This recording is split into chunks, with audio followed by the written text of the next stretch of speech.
Mais je suis vraiment ravie d'être rejoint ici par trois panélistes très estimés. Tout d'abord, Dr. Jenna Rosen, qui est la tête de la recherche à l'Institut de recherche, une senior scientifique et aussi professeure en génétique à l'Université de Toronto. Bien sûr, nous connaissons tous Jeannette, elle n'a pas besoin de présentation.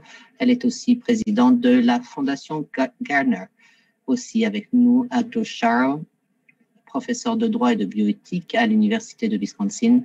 C'est un membre de l'Académie des arts et des sciences et elle est coprésidente au niveau de la recherche de l'édition du génome humain. Elle participe aussi à la gouvernance concernant ce sujet. Donc, il est vraiment fabuleux de les avoir avec nous. Et finalement, notre panéliste qui va nous manquer, c'est Dr. Eric Meslin. Vous le connaissez à l'Académie. C'est aussi le fondateur au niveau de la bioéthique et dans la recherche des implications sociales à l'Institut de génomique nationale. Donc, je suis vraiment ravie que l'on puisse parler de l'avenir de l'édition génique et des thérapies géniques. Je pense que vous pouvez faire part de vos questions et de vos commentaires par la fonction clavardage. Donc, n'hésitez pas à le faire. Vous pouvez aussi faire part de vos pensées et de vos contributions par le biais des médias sociaux. Je crois que c'est #Gardner Symposium. Et si vous voulez aussi, nous aurons des tweets en direct au niveau de la Fondation Gardner pendant cette conversation. Donc, sans plus attendre, on va rentrer dans le vif du sujet. Je vais poser une question qui porte sur les thérapies somatiques, afin que les cellules ne soient pas transmises de façon génétique aux générations futures. Je voulais mettre le sujet sur la table du modification technologique avec le CRISPR et les rapports. C'est une conversation qui nous arrive. Problème de son.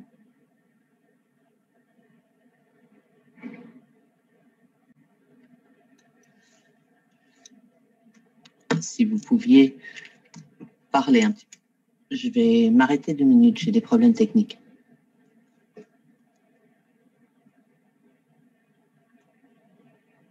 Bon, je vais demander à Jeannette au niveau des modifications concernant le germline et les problèmes éthiques auxquels nous faisons face quand on parle des cellules somatiques ou du germline.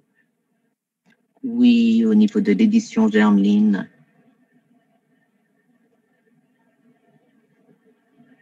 on nous demandait de considérer problèmes de son et aussi des problèmes afin que ces thérapies soient disponibles à la population et en clinique. On va voir aussi les thérapies géniques qui vont augmenter, surtout avec les oh my God. Problèmes de son.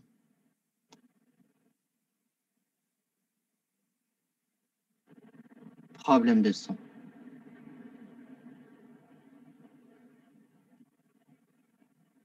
Donc, excusez-moi, j'ai des interruptions, c'est compliqué pour moi. Ce que l'on peut faire au niveau de la thérapie génique et le CRISPR, c'est de considérer les thérapies géniques. Donc, au niveau de l'édition du germline, c'est si cette technologie CRISPR, est-ce qu'on pourrait l'utiliser sur un embryon au début du développement? On élimine le mauvais gène, on le répare, afin que la personne qui provient de cet embryon ne porte pas cette maladie. Et comme vous savez, c'est très controversé, cette germline, mais c'est de ça dont on parle quand on parle du germline. Et au point où nous en sommes, toutes Les indications sont au niveau de l'édition des gènes. Cela peut fonctionner pour certaines maladies génétiques où on peut modifier les cellules dans une personne. Le risque de le faire dans un embryon, c'est que si quelque chose se passe mal, c'est que cela perdurera pour toute la vie de cet embryon. Donc, c'est une approche. Je voudrais qu'on parle plus du futur. Donc, maintenant, c'est véridique. Mais si, au lieu de faire l'édition du gène dans un embryon et de le faire, de s'assurer que ce soit le bon embryon, le bon gène, qu'en serait-il si on pouvait prendre les cellules souches de la personne qui a cette mutation génétique, d'utiliser, de les cultiver, ces cultures, et qu'ensuite nous pouvons les cultiver, nous obtenons donc des cellules de souche et que nous réparions ces cellules chez le parent porteur afin qu'il n'ait plus cette mutation. Donc, qu'est-ce qu'on en fait à ce moment-là? Donc, chez les souris, et maintenant on commence avec l'humain, on commence à faire quelque chose avec les cellules souches qu'on cultive. L'interprète s'excuse, il y a de nombreuses coupures de son. Et de fertiliser les ovules et le spermatozoïde et de modifier les problèmes génétiques dans les souris. Si on pouvait faire des gamètes artificielles, dans ces cas-là, nous pourrions vraiment réparer les mutations génétiques de façon sécuritaire chez les enfants. Ça, c'est la question, mais la réponse pour le moment, n'est pas disponible puisqu'il y a de nombreux problèmes techniques, mais ceci illustre que ces domaines de technologie vraiment complexes ont des implications encore plus complexes. On ne peut considérer ce qui se passe aujourd'hui, il faut se projeter dans l'avenir et d'essayer de penser à ce que cela va ressembler dans l'avenir et que nous commencions à en parler dès aujourd'hui. Excellent. C'est vraiment très stimulant et cela, bien sûr, génère de nombreuses questions par rapport au potentiel et aux issues avec le germline.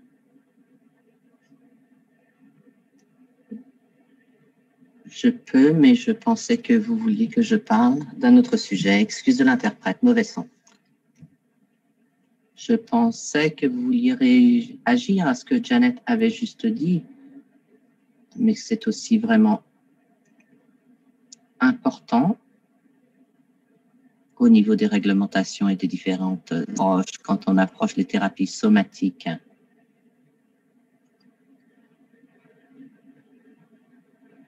Donc, cela nous amène au tourisme thérapeutique et que les gens visitent différentes juridictions pour avoir plus d'opportunités. Est-ce que vous voulez un petit peu étendre au niveau de sur ce sujet? Et cela, on peut faire des références à la lignée germinale entre les pays.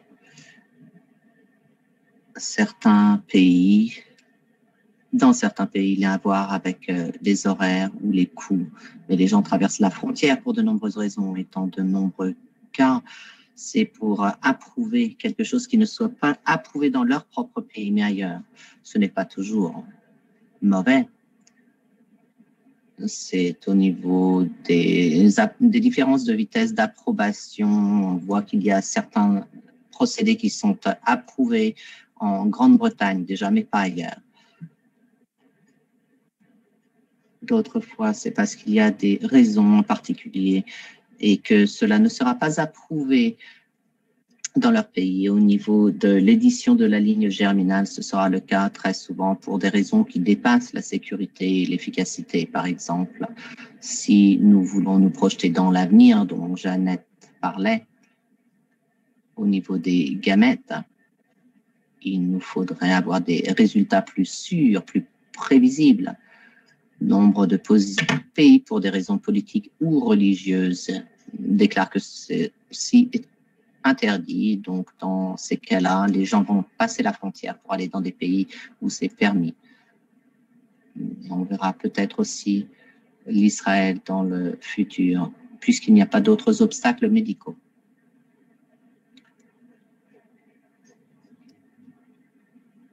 En même temps, ils peuvent aller dans des juridictions non réglementées où il n'y a aucun contrôle sur la science. Et l'on voit souvent au niveau de la recherche sur les cellules souches et les thérapies au cours des 25 années passées.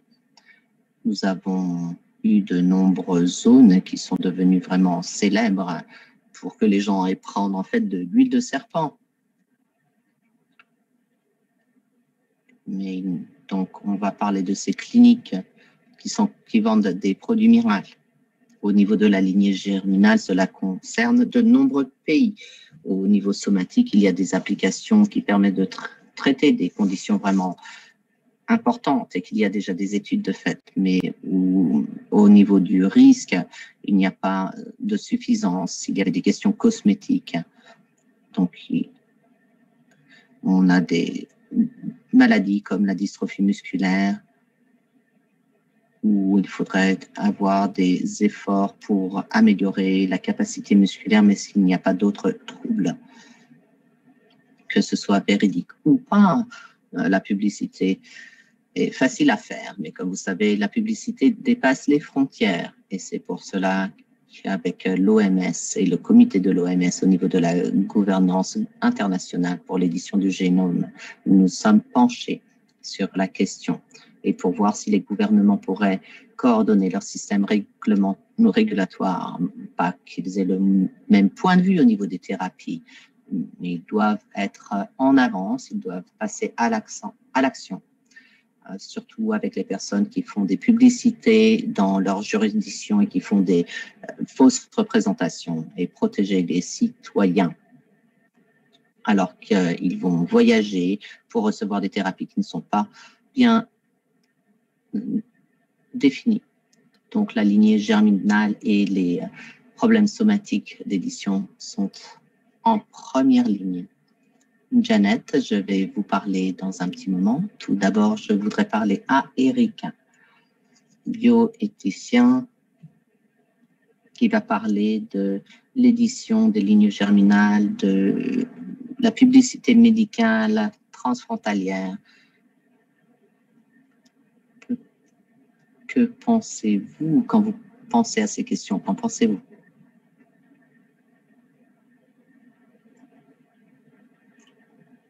Il y a deux choses qui me viennent à l'esprit. C'est tout d'abord, quelle a été la réflexion précédente? Est-ce qu'il y a des leçons que nous pouvons tirer du passé, non seulement de nous en souvenir, mais d'apprendre de ces expériences? Donc, il y a 25 ans, Novak a amélioré au niveau des 10 ou 20 décennies, et vous prenez la technologie de reproduction ou génomique qui tire la même sonnette d'alarme au niveau des principes de précaution, et quand il y a un souci au niveau de la sécurité ou quand il y a un environnement réglementaire et au niveau des politiques qui étaient bien préparées ou pas, quand on pense au débat de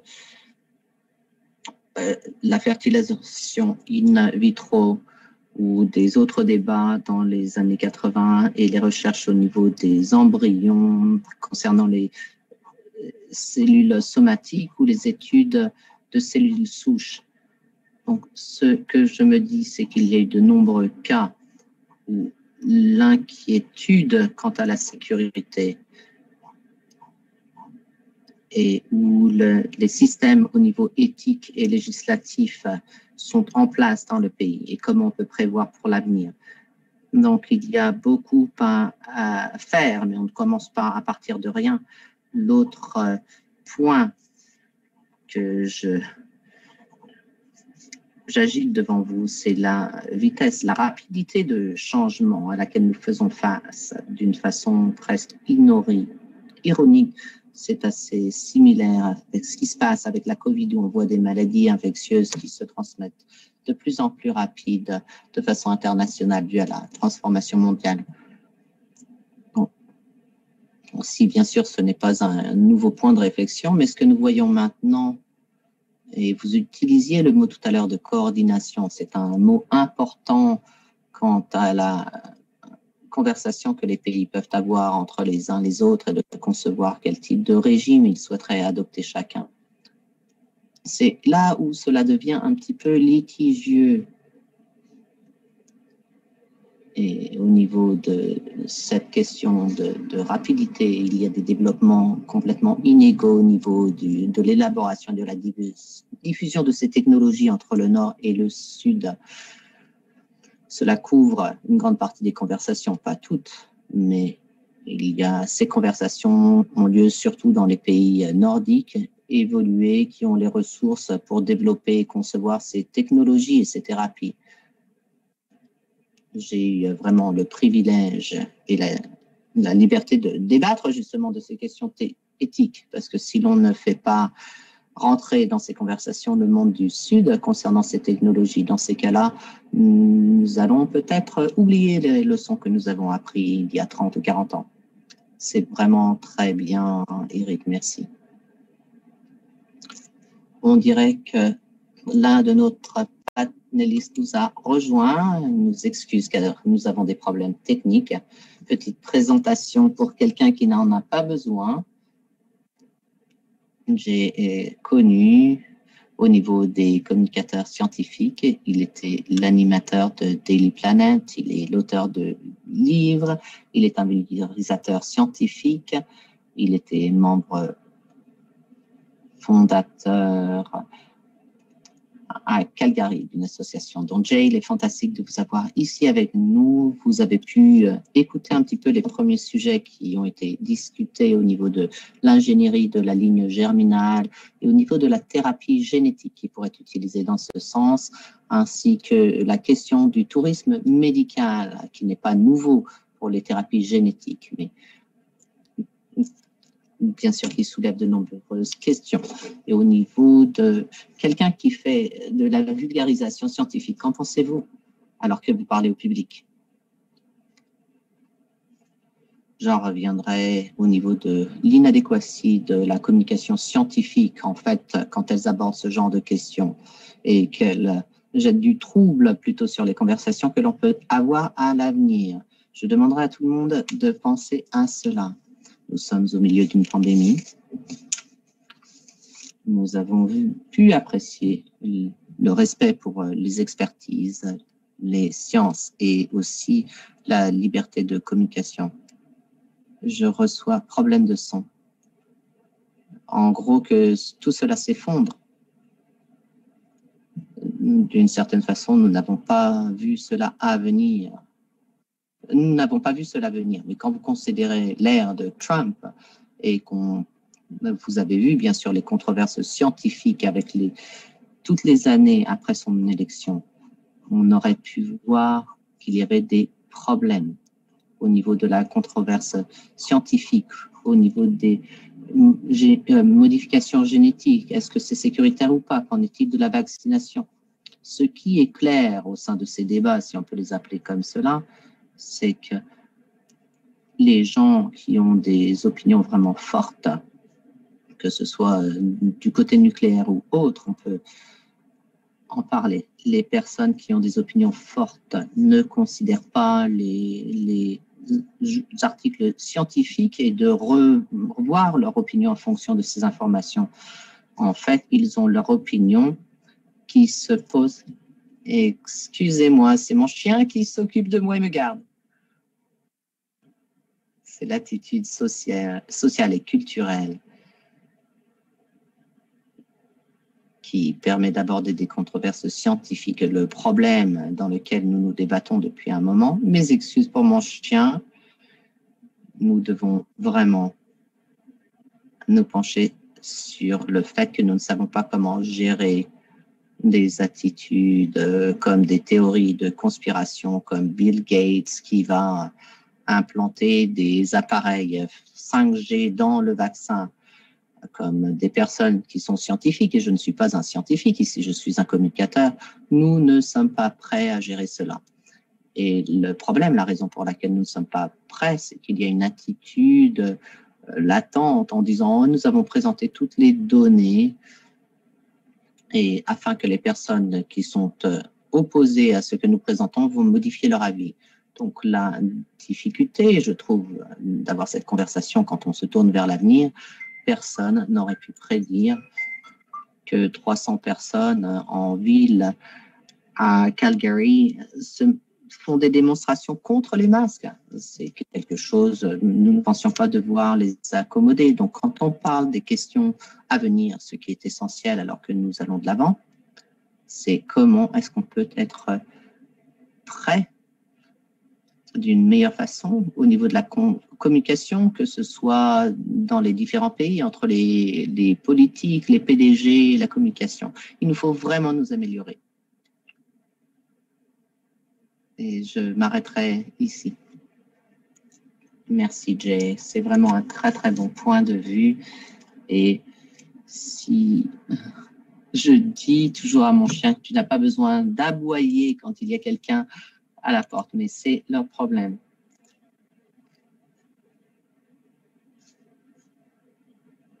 Donc, j'ai une autre question et je voudrais que tout le monde y pense, tous les panélistes. On y a fait allusion tout à l'heure au niveau de la conversation qui se parle dans le nord par rapport au sud et au niveau du tourisme médical, des accès, de l'équité. Donc, c'est vraiment une question très large tournée vers le futur. Et quels seront les défis auxquels nous allons faire face, que ce soit au niveau somatique ou au niveau des lignées germinales, quand on parle de ces nouvelles thérapies.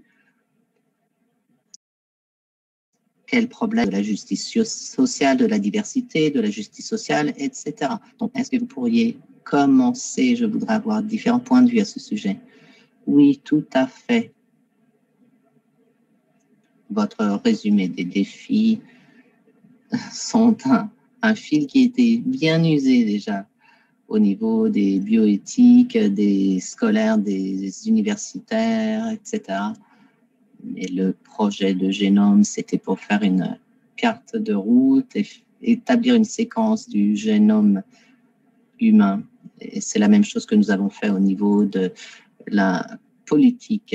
Nous avons essayé de faire une carte de route en mentionnant ces sujets importants et nous avons commencé à les mettre en séquence pour comprendre comment ils fonctionnent. Cela ne veut pas dire que la justice sociale ne signifie pas la même chose pour tout le monde. Les problèmes d'accès sont très divers.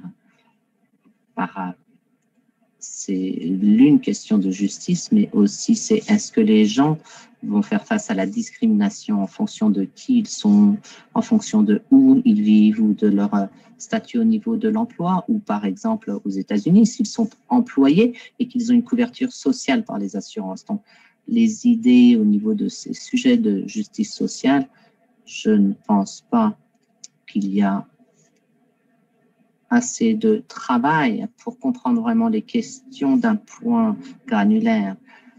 Les gens commencent maintenant dans le monde. Il est toujours un problème où les gens n'ont pas accès à de l'eau propre. On a le même problème au Canada. Les gens ne peuvent accéder à de l'eau propre.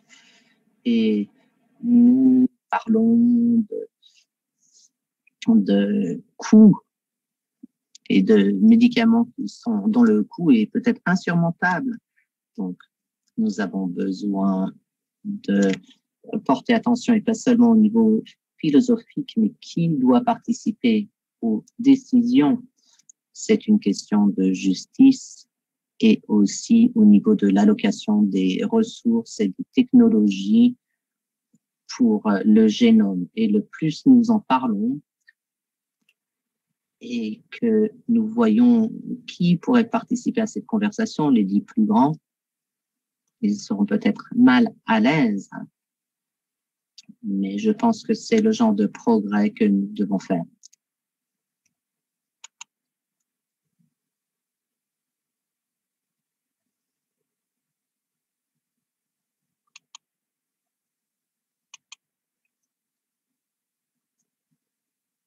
Et au niveau de la thérapie génétique, mais je pense que c'est alors d'avoir une conversation, c'est important.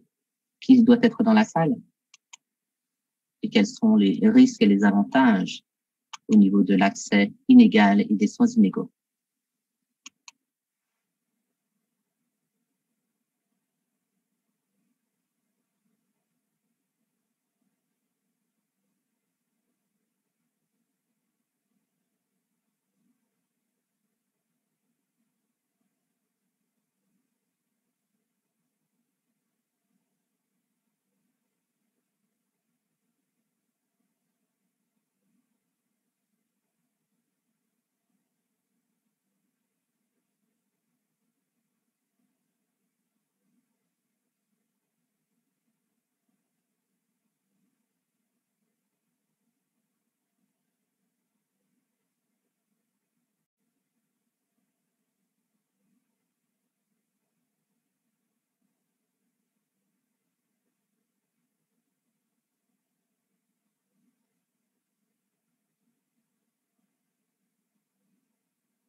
Deuxièmement, lorsqu'on parle des applications et des agences réglementaires, présentement, on a les cellules souches, on a des essais cliniques qui se développent et des techniques in vitro qui nécessitent l'enlèvement des cellules du corps et puis le retour une fois qu'elles ont été modifiées.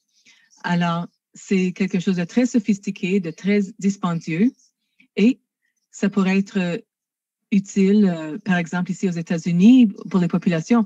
Mais lorsqu'on parle des selles faussées, on va parler de l'Afrique du Sud, pardon, de l'Afrique.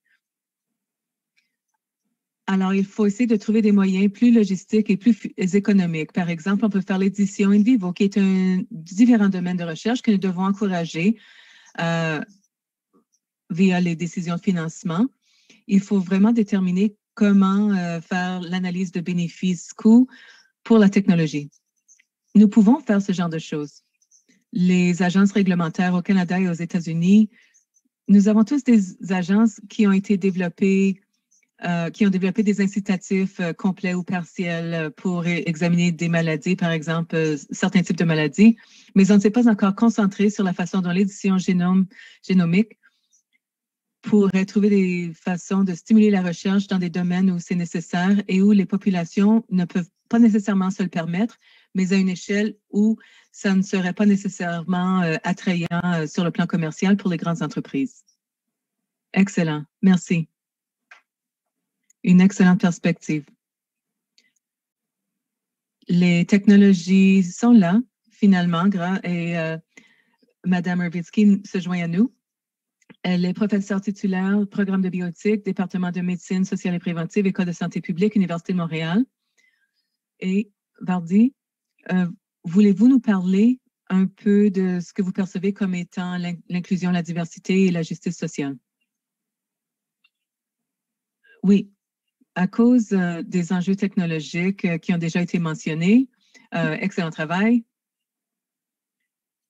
Je pense que l'enjeu lié à la justice et à l'accès, c'est quelque chose de très important. Il y a aussi de la discrimination concernant les types de conditions que nous essayons d'éradiquer du gène humain.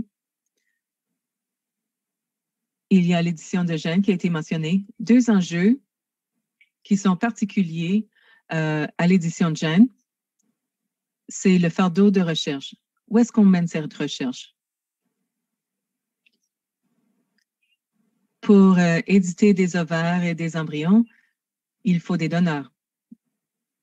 Il faut avoir accès à des ovules. C'est un enjeu auquel on ne pense pas parce que les endroits où on se rend pour obtenir ces ressources très précieuses sont des pays à faible revenu où les femmes vont peut-être donner pour de l'argent. Est-ce qu'elles sont protégées localement par les lignes directrices déontologiques de recherche dans leur nation? C'est un enjeu mondial de justice qui est bien à l'avant des thérapies que nous espérons réaliser. C'est le fardeau de recherche en soi. Alors, comment protéger les femmes qui sont essentielles pour cette recherche? Ici au Canada, on interdit cette recherche complètement.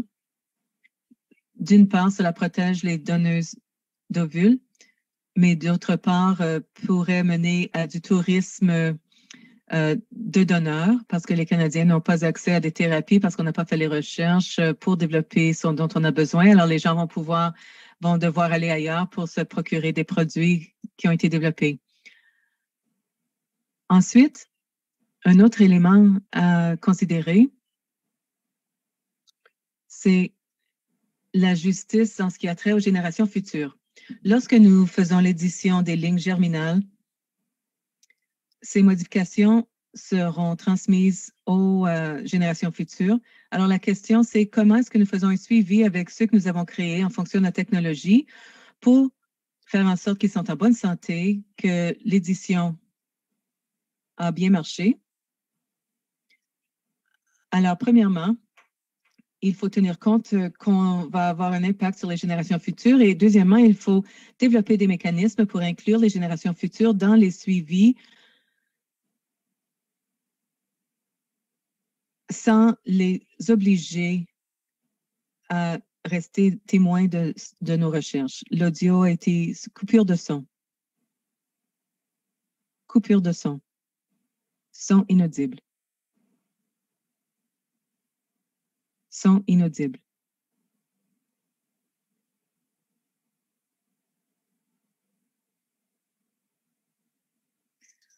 Bon, le son est revenu.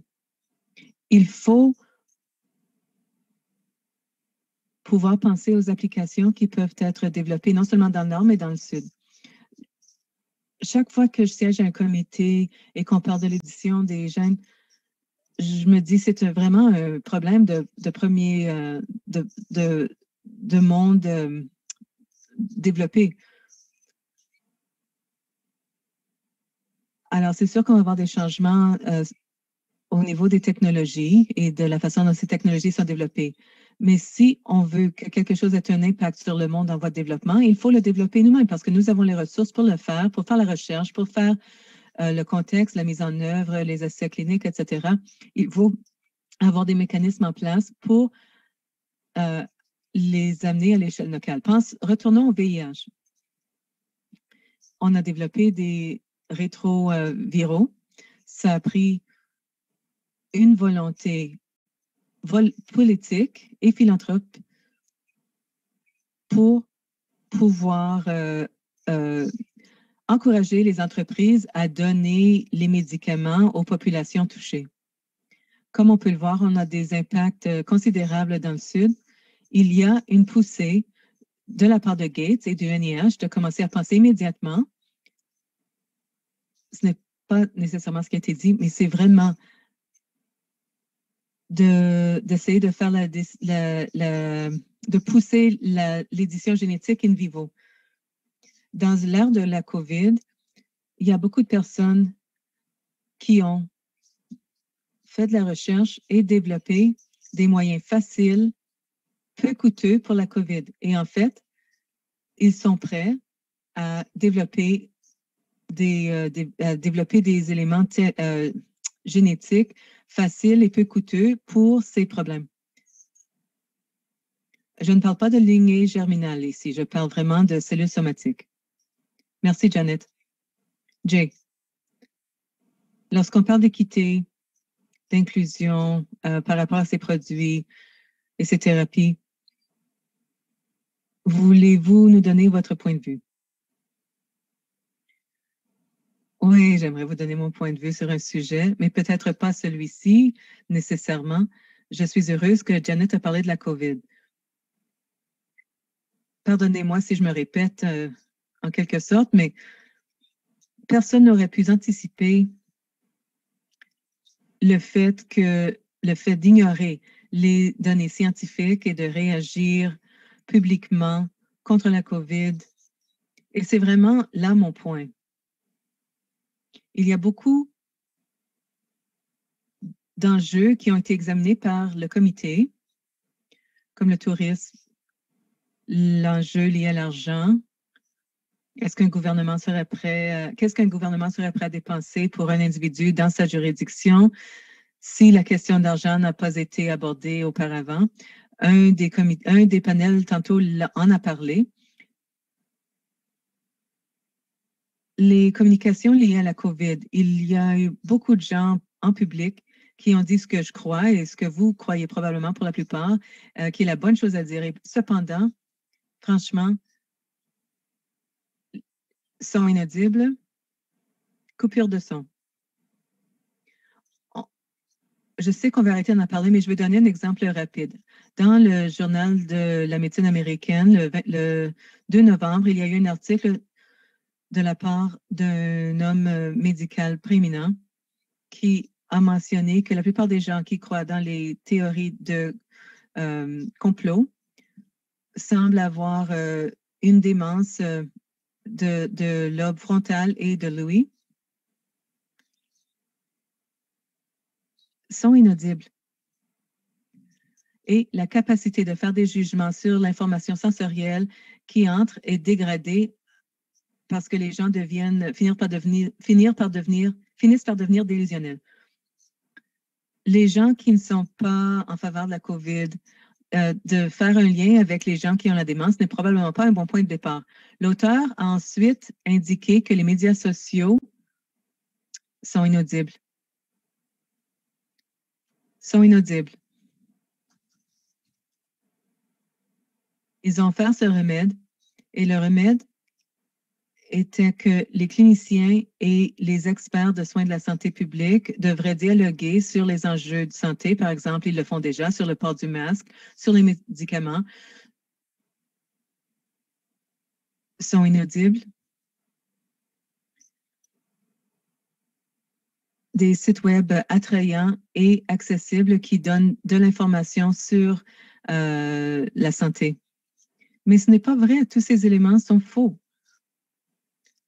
Et de plus, après avoir identifié les médias sociaux comme étant l'un des facteurs critiques qui favorisent les mauvaises conceptions, il y a des façons de le combattre. Il faut commencer par bien éduquer les enfants en sciences dès l'enfance.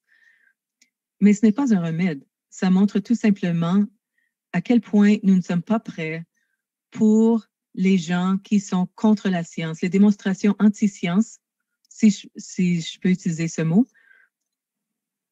sont inaudibles.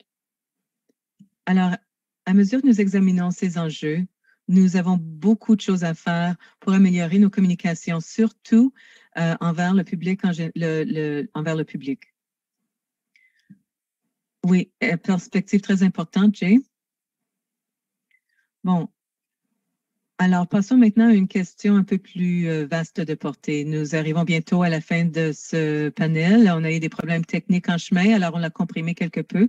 Mais je vais passer quelques instants. Il nous reste probablement 10 ou 15 minutes.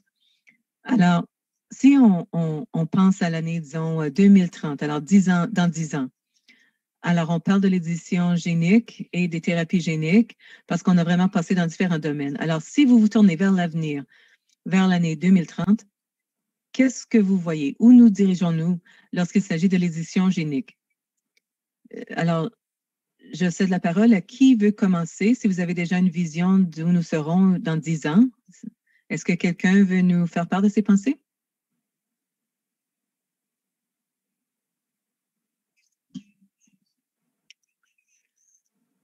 Quand on me demande de prédire ce qui va se passer dans 10 ans, je réponds toujours, je n'ai aucune idée. Parce que si je retourne 10 ans en arrière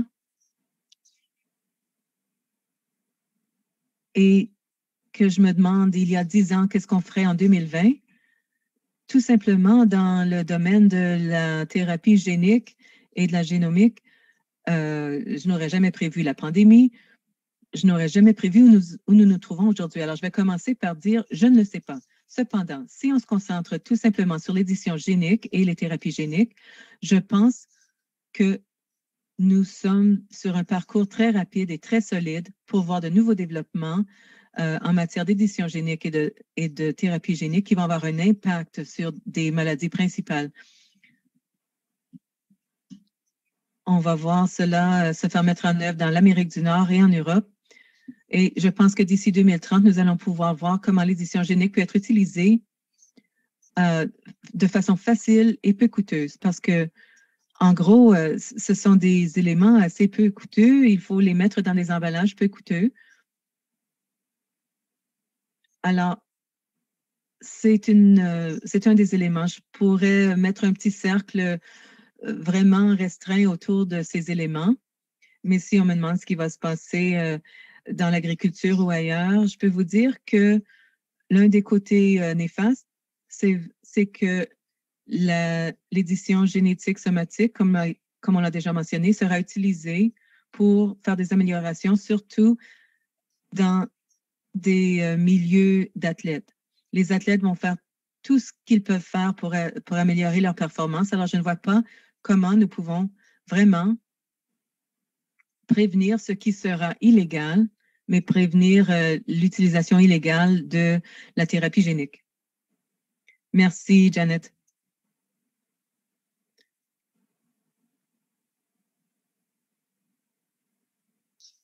Alta. Comme je suis professeur et non biologiste, j'ai vraiment hâte de dire que je ne sais vraiment pas, encore plus que Janet. Mais il y a certains domaines d'application dont on n'a pas parlé qui sont moins bien développés. Et je pense qu'au cours des 10 prochaines années, nous allons les voir en développement. Par exemple, l'édition épigénétique qui permet des changements réversibles temporaires. Je pense qu'on va avoir beaucoup d'intérêt dans ce domaine, en commençant par l'armée, le militaire, parce qu'il y a un potentiel de temporairement aider les guerriers à résister aux menaces de radiation ou de douleur. Et ensuite, on verra ce genre de choses passer au secteur des civils. Par exemple, la radiothérapie pour les cancers. On va essayer de préserver autant d'organes que possible pendant les thérapies. Et bien sûr, l'ingénierie inversée pour essayer de rendre les cellules plus vulnérables à la radiothérapie afin qu'elles soient plus efficaces. Je pense que ça va commencer par le domaine militaire.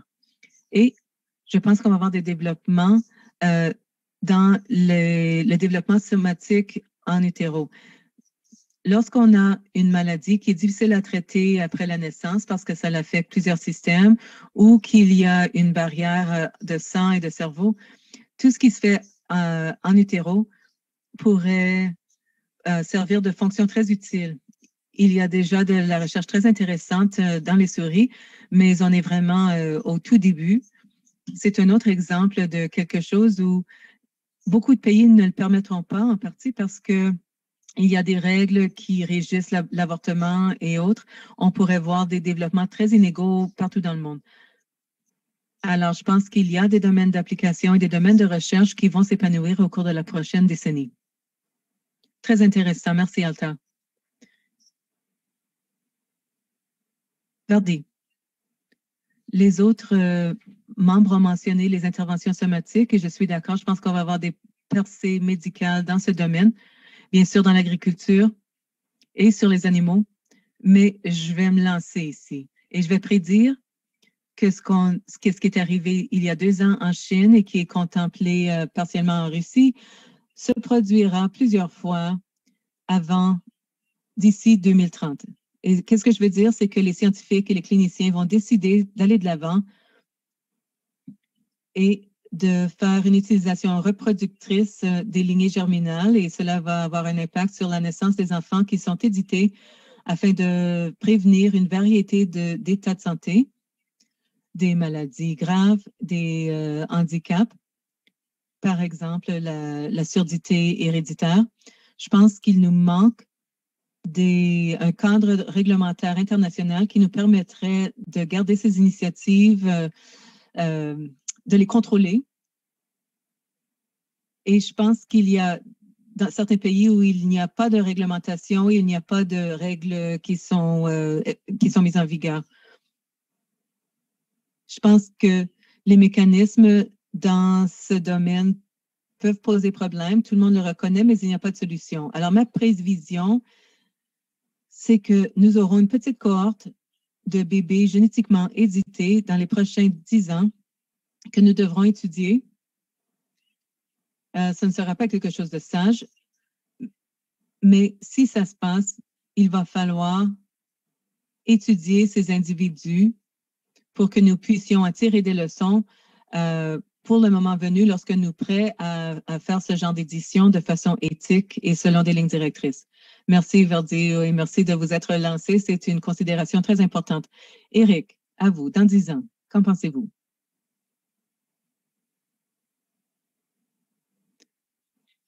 La moitié de ceci pourrait se passer. La moitié de ce que je vais dire, c'est quelque chose que je souhaiterais. Alors, je n'ai pas de boule de cristal, mais on a eu de trop nombreux exemples, par exemple la COVID, la façon dont l'univers a répondu en tant que quantité et les pays individuels. Je pense que dans 10 ans, j'ai un espoir et j'ai une prévision. J'espère qu'on va avoir une nouvelle façon d'avoir des conversations de gouvernance réglementaire qui sont vraiment médiées par le web et aussi par les législatures. Je ne suis pas convaincue que la façon qu'on fait les choses maintenant, c'est quelque chose de productif, aussi productif que ça pourrait l'être. Je pense que dans 10 ans, les gens vont en avoir ras-le-bol et puis ils vont trouver différentes façons d'offrir des rétroactions. C'est sûr qu'il n'y aura pas de corpus mondial pour les scientifiques. Je pense que 10 ans, c'est assez loin, mais tout de même assez proche pour nous permettre de voir un niveau un niveau de non-satisfaction afin d'alimenter la conversation. Ça pourrait faire peur, ça pourrait enthousiasmer les gens, mais je ne pense pas qu'on aura les conversations de la même façon qu'on les a présentement. Le deuxième point, c'est aussi quelque chose que j'espère et qui est possible. Et là, je retourne au panel du matin concernant la nature des relations entre le public, le privé et le philanthropique.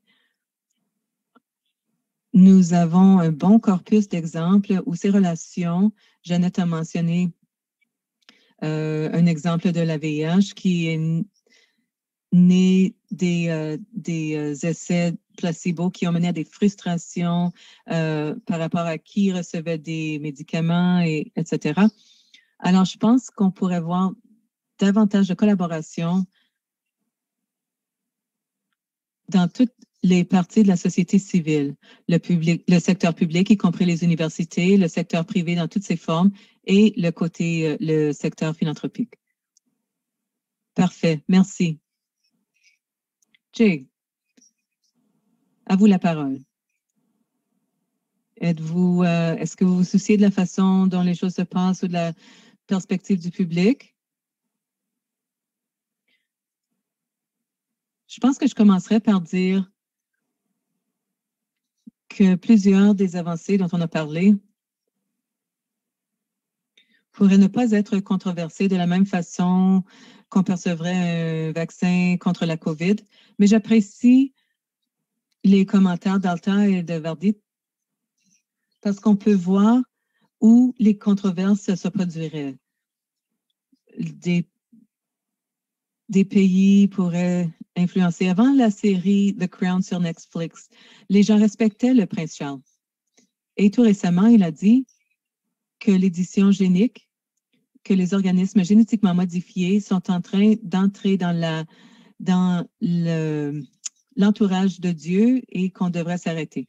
Alors, vous pouvez facilement vous imaginer que ce genre de pensée pourrait perturber la pensée sociale.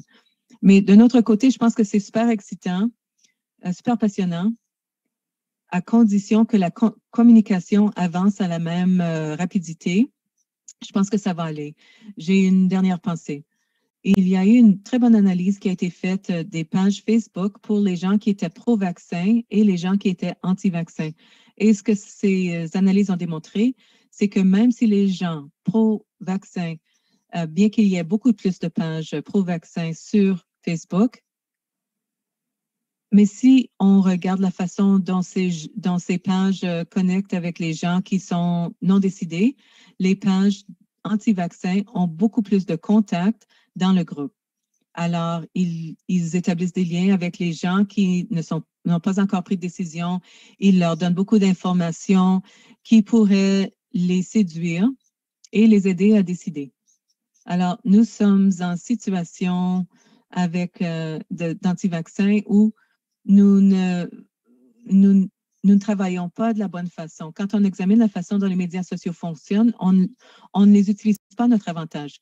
Il y a également une projection jusqu'à 2030 qui coïncide avec 2030, qu'il y aura plus de personnes anti-vaccins sur Facebook qu'il y aura de personnes qui sont en faveur des vaccins.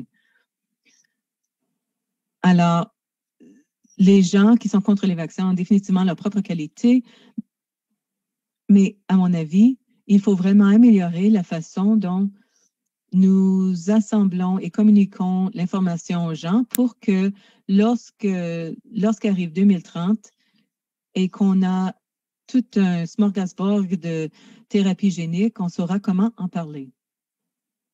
Super, Jay, merci. Très important, votre perspective. En fait, je vais abuser de mon rôle de modérateur. Je vais dire que je suis très chanceux à Génome Canada de voir des thérapies et des produits en début de stade.